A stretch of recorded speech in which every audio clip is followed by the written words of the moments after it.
Hello, this is Dave Litton, and welcome to my bonus Procurement Exam module. Now, I've produced this to accompany my PMP mastery system as a result of many requests.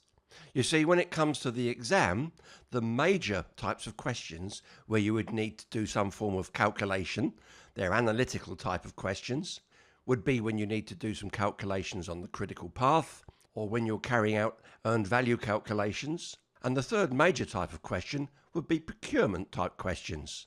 And these are mostly about calculations to do with contracts. So I have expanded my PMP mastery system to include this extra video, and I've added an extra PMP quiz for you, along with the 4 existing ones, which covers the textual types of procurement exam questions. So what I want to do here to start with is to give you a bit of an overview of some key facts and terms to do with procurement, and then to go in a little more detail in some of the contract types. And to finish up, I've got 12 sample exam question types which require a calculation. And yes, I've given you the answers as well as the working out. So let's get stuck in. Okay, a couple of slides first on some key points. First of all, a contract is a legally binding document, and it's important you understand that, because of course it is agreed and signed by 2 or more parties.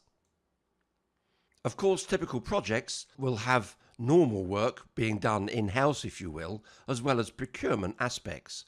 So therefore, procurement must be integrated with the other work within the project. Now, this may not always be as simple as it seems here, because in effect, the project manager will be managing the creation of products or services from the procurement, as well as products that are being created by internal staff. And therefore, both paths, if you will, must be scheduled and budgeted carefully. I've used the word integrated here. I don't necessarily mean integrated in the technical sense, although it could be. You could have a third party creating software which needs to be used in conjunction with internally created hardware, but really I mean integrated here in the management sense. Make or buy is the decision whether or not to procure using external resources, shows which items you must buy and which items you must make. So it's a conscious decision made for exactly the right reasons. Now, the procurement management plan is in fact a strategy because it describes how all the procurement facets are to be conducted. And although there may only be a finite number of contract types, there are an infinite ways in which the statement of work needs to be conducted. And due consideration needs to be taken of the environment within which the project, and indeed the procurement, is being implemented. Now, for the sake of the exam, procurements are usually large and complex, and for the exam require knowledge of contracts and some legal terms. So any questions you see on the exam, normally the numbers are quite large, hundreds of thousands, if not millions of dollars in contract value. Now, contract changes which could occur, just like any other change, needs to go through integrated change control. And in particular, changes to do with contracts can lead to disputes or claims. Therefore, negotiation skills and techniques, mediation or arbitration may be required.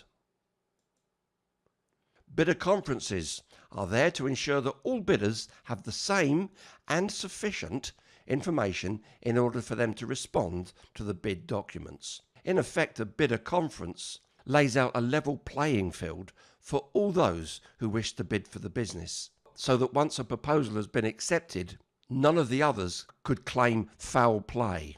So after each bid is submitted, and there is typically more than one, then the project needs to apply the source selection criteria in order to identify the best candidate or candidates to negotiate with. Once the winner has been agreed, then award and sign the contract. Sometimes this process can be a 2-step process, the first being narrowing down the various bidders, so you only have 2 or 3 or 4 remaining, and then carry out detailed negotiating to determine who will be awarded the contract. Keeping on procurement key points, fixed fee contracts. And by the way, you will have already gone through the procurement module. So as I said at the beginning, this is merely just a summary of information you're already familiar with. So fixed fee contracts are used when the scope of work is well defined and is not likely to be changed in any way. But also, fixed fee contracts can include different variants.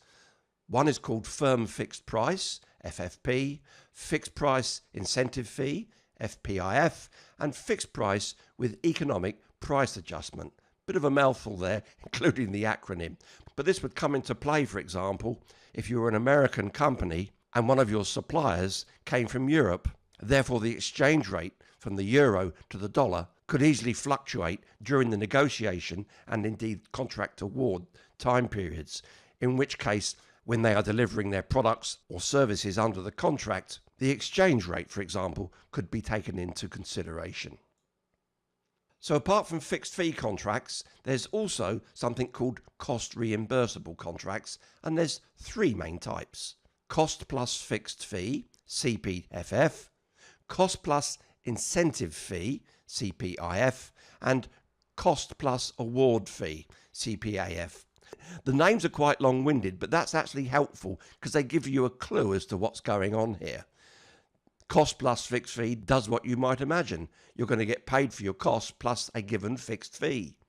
Cost plus incentive fee means there's some incentive formula in place, and therefore this will be applied along with the supplier's costs. And cost plus award fee, somewhat similar, is where the formula is applied and an award fee is given.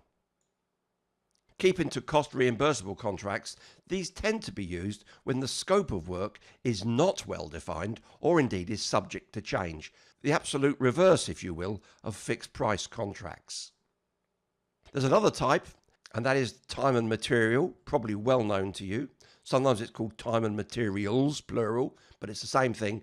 These type of contracts are typically used for smaller projects, although it's only a generalization, but particularly when no firm scope of work is known or when the work time frame is unclear. Clearly this puts some risk at the buyer because the scope of work, what's included, may be more than they'd originally anticipated, and also if they've got a delivery time in mind, it may take longer because of the amount of work. So time and material type contracts are very lucrative to sellers, but can provide considerable risk to buyers. Now there's a role which is called the contract administrator. It's worth knowing that if you have one, that the person who takes on that role is the only one with the authority to change the contract.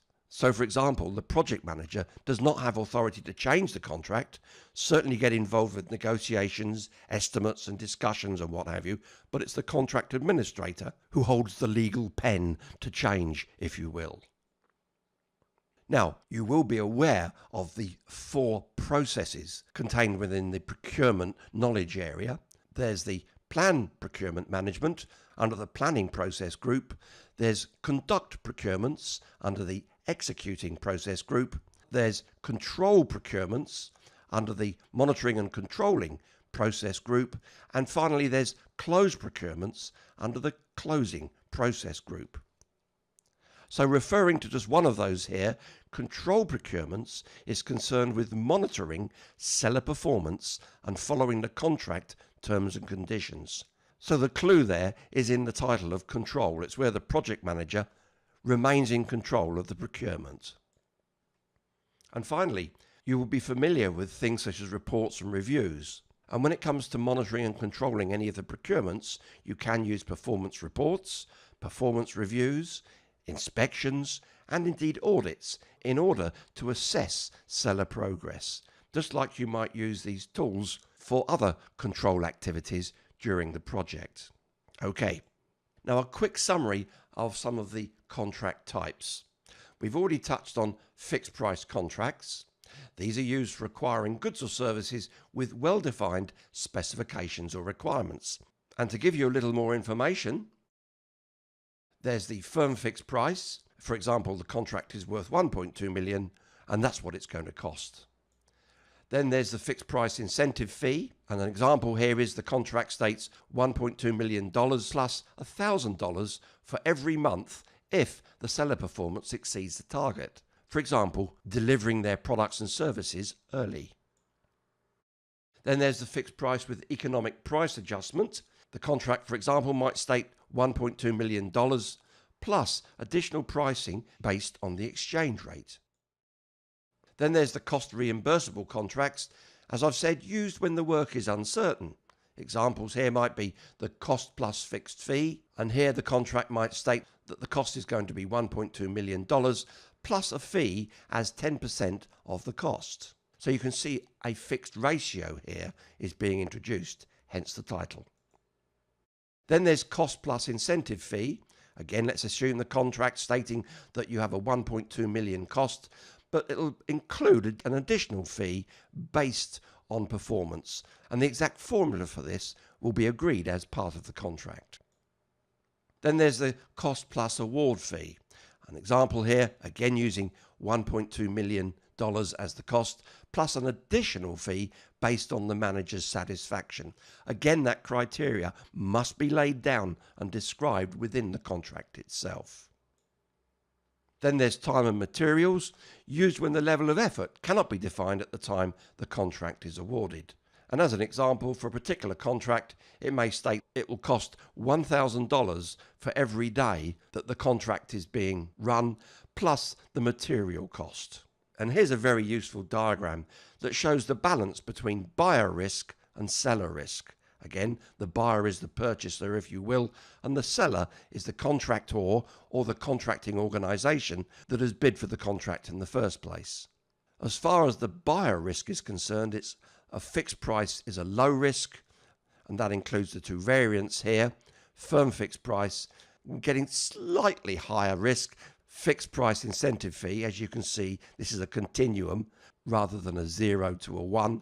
Then you have time materials somewhere in the middle, leading to the highest risk for buyers as being what's known as cost reimbursable contracts. And again, I've mentioned some of these already. With regard to the seller, that's the contractor, then these will be low risk to the seller. So they would definitely like this type of contract, whereas fixed price, of course, is high risk to the seller. If the seller finds that there's any problem creating the products or services or any delays, etc., it's the seller that will take the risk and usually the financial punishment. A quick run through the major procurement documents next. Two in particular I want to pull out. That's the Procurement Management Plan. As you know, one of the processes within the PMBOK guide is the Plan Procurement Management under the Planning Process Group, and the main output from that is indeed the Procurement Management Plan. It's a strategy document, so it describes how the procurement processes will be managed, along with providing guidance for any procurement process to be followed. This may include provision of materials or the payment for materials and or the labour. The other major document is the Procurement Statement of Work. And this describes the procurement item, whatever it is, products or services, in sufficient detail to allow prospective sellers to determine if they are capable of providing these products, services or results.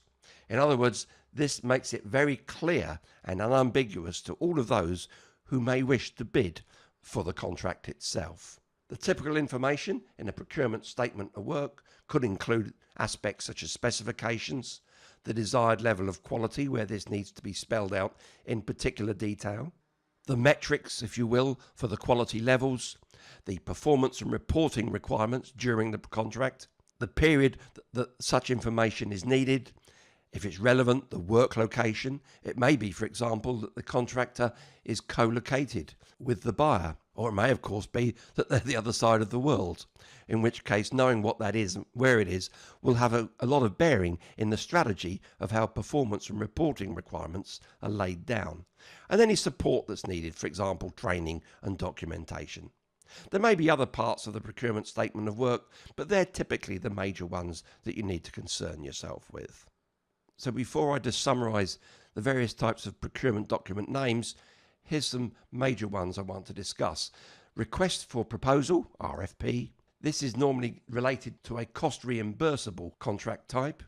There's the Invitation to Bid, normally raised as part of a fixed price contract. And Request for Quotation, typically when you're using a time and materials type of contract. Here are the major ones for you as a summary. These are documents used to solicit proposals from sellers. Request for Information, RFI. invitation for bid, IFB, request for proposal, request for quotation, a tender notice, invitation for negotiation, which is pretty self-explanatory, and an invitation for the seller's initial response, which can happen particularly when you're following a two-step process to get to the contract award. So be prepared for those type of terms. You shouldn't be worried about them. You won't need to know much more other than they exist. And the major ones I've pointed out here related to their particular contract types. So let me just bring out a few points with regard to fixed price incentive fee type calculations. Now, at its simplest, the price charged to the buyer will be the cost to the seller plus the profit or fee. You'll often find the word profit or fee freely interchanged. They both mean the same thing. The seller's profit is the same as the seller's fee. So when you have an exam question, check which number in the question is the price, which one is the cost, and which one is the profit. And I'll be giving you plenty of examples of that very shortly. Next up, 2 points about the word target price. The target price is the price that the buyer of the product or services was expecting. And the definition, if you will, of the target price is the target cost plus the target profit, meeting exactly with this general formula here. Another term you'll need to be familiar with is the ceiling price. Much more of that to come shortly. This is the highest price the buyer will ever need to pay, hence the word ceiling. And any contract which uses a ceiling price will provide a risk for the seller, not to the buyer, of course. If you're exchanging dollars into euros, it's a bit like having an exchange rate cap. In other words, you'll never pay more than a certain exchange rate figure. Sharing ratio. This is the cost overrun or profit sharing ratio, which is split between the buyer and the seller. An example here might be 70-30. The sum total has always got to come to 100%, with the buyer always getting more. But importantly, you must remember that the first number is always the buyer's and the second number is the seller's. So the buyer gets 70%, the seller gets 30%. And as we'll learn, that'll go both ways depending on whether it's a cost overrun or profit sharing. And a term which frightens most people is called the point of total assumption, or PTA. Now, I've already covered that in a fair amount of detail, including given an example of a calculation of it in your previous procurement module, but I will address it again here. It refers to a point, a cost point, if you will, and any cost above this point, then the seller will bear 100% of the loss of a cost overrun. That's the person who's providing the goods or services. The seller usually monitors actual costs against the point of total assumption to make sure of still having a profit. I'll show this to you shortly on a detailed diagram. Before I go into more detail, here's just a quick look at it on a simple profit axis against cost axis. Now we know from what we set up here that target price equals the target cost plus the target profit. And there's a formula which you were familiar with when I covered PTA previously. It's where the point of total assumption is the target cost plus, and then you do a little calculation here. You deduct the target price from the ceiling price and divide it by whichever the buyer's share ratio is. Because the share ratio is a fixed ratio, you can see it here as a straight line. And you can see the ceiling price coming in, and the point where they both meet is the point of total assumption. The share ratio will have been agreed on the basis of target profit and target cost. Let me describe in a bit more detail how to apply the point of total assumption. Now, first of all, the idea of point of total assumption is an extremely recent one. You'll find that recent PMP exams have a lot more calculation or analytical type questions than previously. So therefore, PTA is pretty much a hot topic. The reason why it's been recently introduced was in an effort to cut cost overruns, particularly, I might add, on behalf of the United States government. So the PTA is being introduced to fixed price incentive fee contracts on an increasingly wide basis. So it's certainly worth really understanding this particular idea. A similar incentive arrangement called a cost plus incentive fee contract is sometimes used and includes both a minimum fee and a maximum fee. Yes, I'll be showing you some exam type calculations for these types as well. Now, for a cost reimbursable contract, PTA does not exist. Why? It's because the buyer, of course, agrees to cover all of the costs in the first place. So the point of total assumption has no meaning for a cost reimbursable contract. That's a key point to remember. So let me just take an example here. You're familiar with formula translation. We're given a formula like this. The point of total assumption is the unknown, and you plug in these numbers. In some questions, and hence me including this, you may be asked to calculate the ceiling price, and the point of total assumption is given in the question, in which case you need to turn this around. So I just want to give you a quick example of that here. If you look at these numbers, I've merely plugged these in. There's nothing clever here. So what you can see here is if you've got to calculate the formula for the ceiling price, it's the target cost plus the target profit plus the point of total assumption. In this example, let's suppose it's given in the question, minus the target cost. You'll find that the ceiling price for this particular example is $2,450,000. So let's use this example twice, if you will, for the purpose of my slide. You've now got to work out what the PTA is using this formula. So what have we got here? Well, you can add the target cost on before you do this or after, it doesn't matter. I've done it after here. So you've got the ceiling price given in the question, 2.45 million, minus the target price, again given in the question, 2.2 million, which will give you $250,000. Divide that by 0.8, and then add it to the target cost of 2 million, and this will give you the point of total assumption is $2,312,500. So in an exam question, you'll typically find the numbers are quite large, but don't let that put you off. All I've done here is a simple bit of formula translation, and I'm using the standard formula for the point of total assumption and turning it around to calculate the ceiling price. And I'd recommend just pausing the video here, grabbing a sheet of paper and running this through in your head, writing down this formula, plugging the numbers into the formula and checking that you get the same answer here. In a similar way, carry out the point of total assumption calculation. Okay, so let's keep moving. Now, the point of total assumption is important when executing a contract because actual cost is normally the only financial measurement you've got. Think about your earned value formula, where you're using actual cost, earned value, and you're trying to estimate future costs.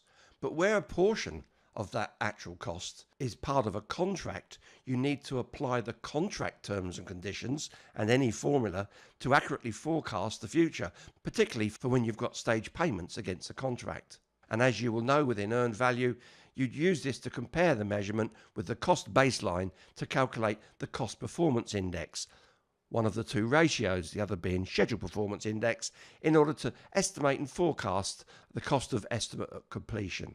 Again, you will know all of this from the work we've done on earned value. I'm merely making the point here is that all you ever had there was actual costs.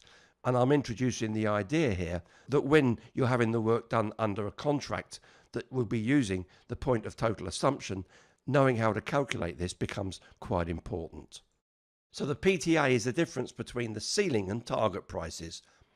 I've got a great diagram coming up shortly, divided by the buyer's portion of the share ratio for that price range plus the target cost. Won't mean a lot to you at this point, but it will in a few seconds. So from the risk management point of view, estimate at completion should be controlled and kept under the point of total assumption financial amount. And when estimate at completion exceeds PTA, it should be treated as a risk trigger. This, of course, refers mainly to the seller, who will then start to lose their profit, as we'll see shortly. Now, if the estimate at completion exceeds the point of total assumption, the buyer is expected only to pay the ceiling price and no more. And any cost overruns beyond the point of total assumption will cause a direct dollar-for-dollar decrease in profit for the seller. Like I said, it's the seller's risk here. The profit decrease rate becomes higher, and once actual costs exceeds the ceiling price, the seller will actually start losing money. A point brought out beautifully on this diagram. Now, I'm sure you're looking at this in horror, but let me break it down but it's nothing like as complex as you might first think. Follow my mouse pointer here as I take you through it. At the very essence, you've got the monetary value up here, both cost and price, and I'm using dollars as the currency here. And it's over time. Well, that's the time of the contract, of course. Here we might imagine is where the contract is first let, and here is when the contract is complete and finished. So we're looking at how costs and price rise over that time frame. Just taking this point here in time, whatever it is, we can see you've got the cost, that's the cost being incurred, and you've got the price which is being charged. You see, this difference, as I've pointed out here, is the target profit, the seller's gain, or the fee, if you will. And here the fee is constant, so that the price that the buyer will pay will always be the cost plus the fee. So these are like two parallel railway lines running up here. Now I want to take your eyes to the point of total assumption. That's here. And the reason why it's here is because what you've got is a ceiling price. And if you will, that's the most the buyer will ever pay. So it's constant, whatever happens, right to the end of the contract. So once the cost incurred by the seller reaches this point, as any costs continue, they're eating into the seller's profit. Remember, that's this amount here shown on this diagram. See, it's getting less, and here the profit is zero. Okay, so this side of the curve and the time frame, this is the seller's profit area. This is where, yes, they will be getting a profit, even though here the profit is gradually eroding to the point where it's zero at this point here. Once the costs of delivering the contracted products and services rise above the ceiling price, this is now loss. So whatever this amount is numerically on this scale here, that's how many tens, hundreds, thousands, or even millions of dollars the seller is now losing. So I think this is quite a powerful view here, which helps bring the formula to life. So let me support what I've just said to you. The point of total assumption is the point on the cost line of the profit cost curve. This is what I've just been sharing with you, above which the seller effectively bears all the costs of a cost overrun. It starts here, okay? That's their profit, reducing. And this occurs with a fixed price plus incentive firm target type of contract. And this curve I'm showing you, of course, is showing the point of total assumption when and if the budget at completion exceeds the point of total assumption. Now, in a real world project, this part may never occur. Hopefully, from the seller's perspective, the point of total assumption is never reached. So that from the point of total assumption to when the cost equals the ceiling price, here's the ceiling price, the seller is still in a profitable position. Yes, they're still making some profit, but it's getting less and less as each day goes by as the costs increase, with no liability on behalf of the buyer. However, once the costs exceed the ceiling price, the seller now starts to lose. And to take this a step further, the seller bears all of the cost risk at and beyond the point of total assumption due to a dollar for dollar decrease in profit beyond the costs at the point of assumption, as I've shown here. As the costs on an FPI contract reach PTA, sorry about the acronyms, I'm sure you're getting familiar with them now, the maximum amount the buyer will ever pay is the ceiling price, shown here. I won't go through this next calculation, but here's another one just showing this as a vertical cost and price curve. And I've just put some numbers in here. Ceiling price, $1.4 million. Point of total assumption, $1,352,941. What an awkward number. And the target price is here as $1.1 million. Again, I'm just showing an example of the buyer-seller share. 80-20, it could be 70-30, and an example of cost savings when the seller brings the contract in under price.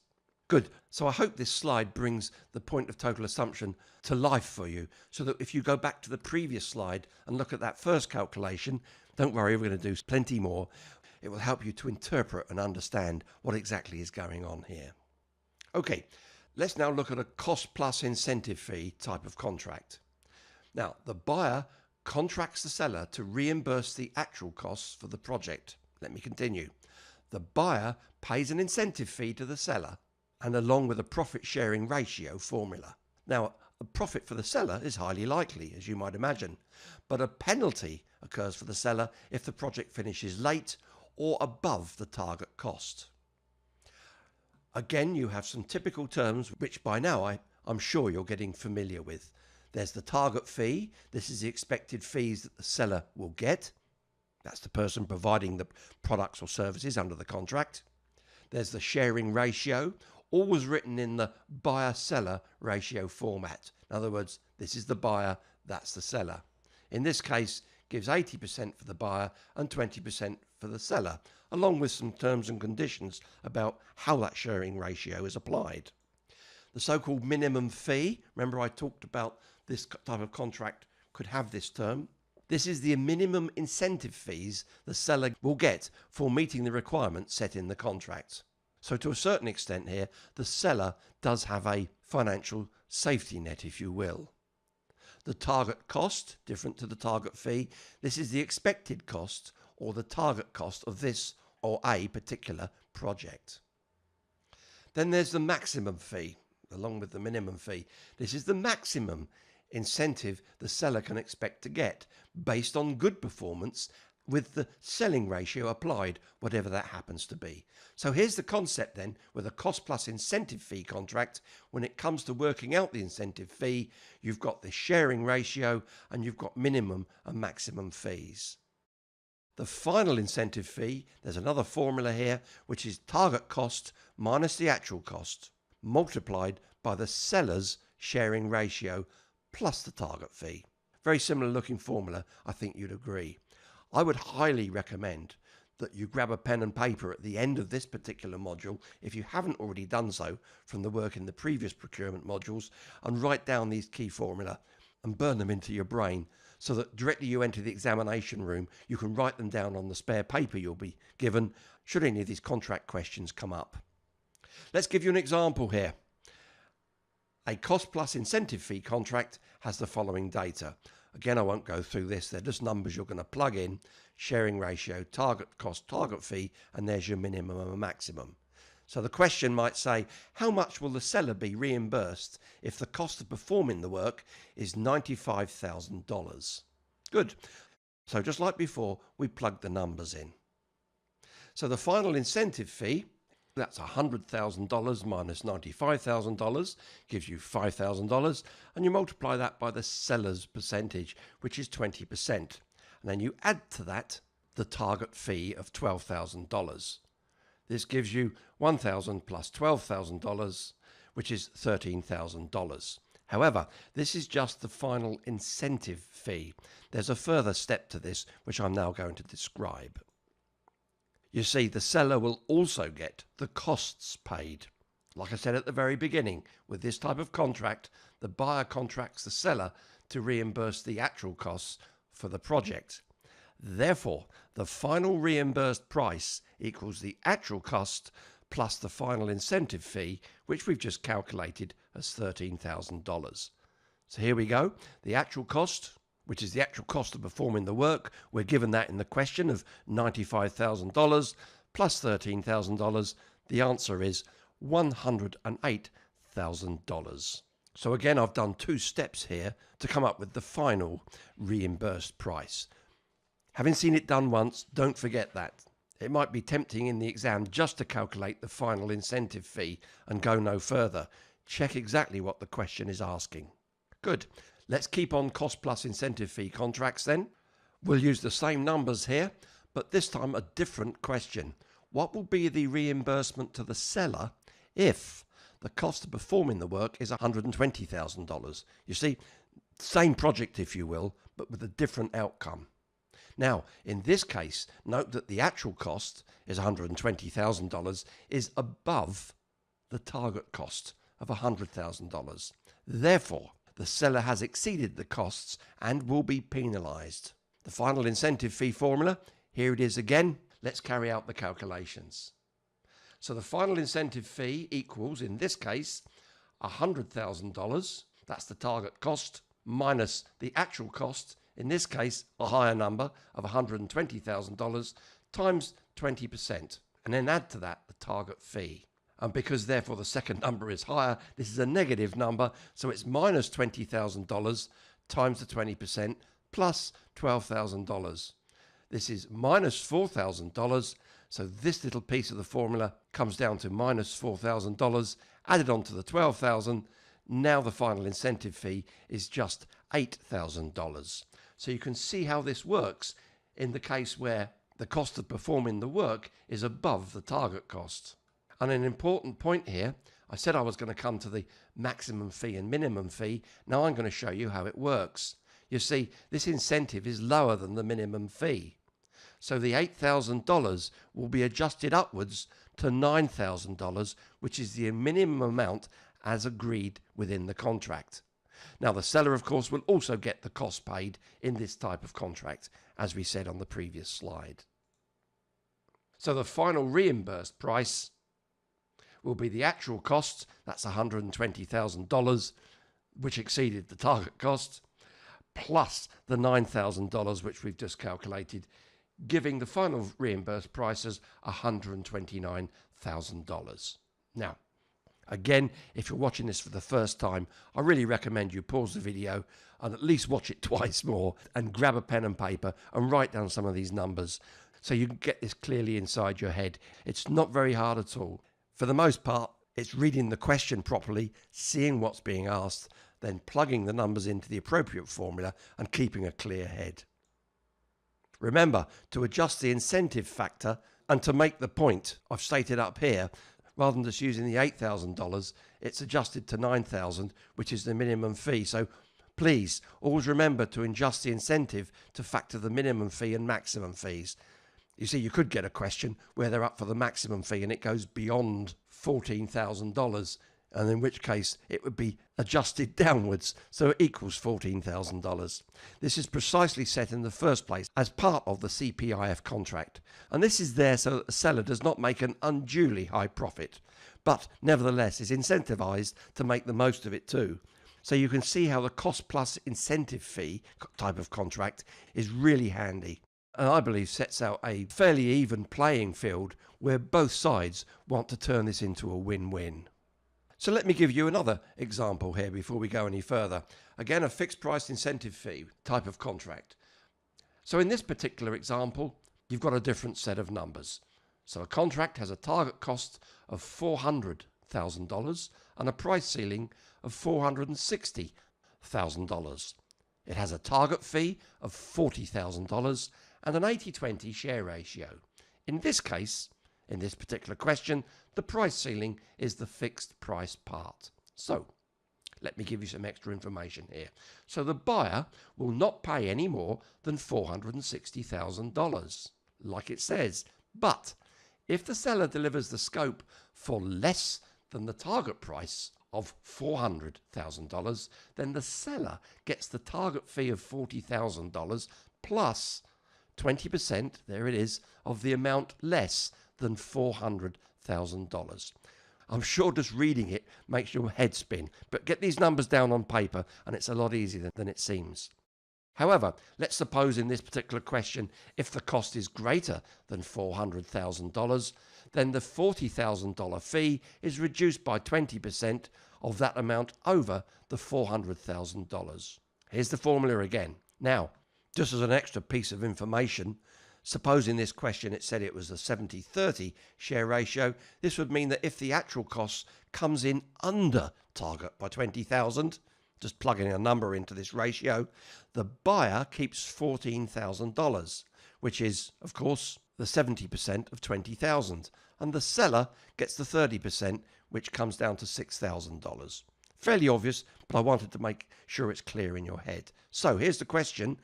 So what if the actual cost of the above is $425,000? What's the incentive fee? Again, it's just plugging the numbers in. What have we got here? So taking this situation where the cost is greater, which it is, it's given us $425,000, the actual fee is reduced. So plugging the numbers in, 400,000 minus 425,000 gives you a negative result of minus $25,000, and times 0.2, which is the seller's ratio, plus the 40k fee. So point 2 of minus $25,000 is minus $5,000 plus $40,000 gives you $35,000. Therefore, the total price of the contract would be the actual cost, $425,000, plus the incentive fee of $35,000, which will be $460,000. So keeping on fixed price incentive fee contracts, to understand the point of total assumption, you must understand the fixed price incentive fee contract.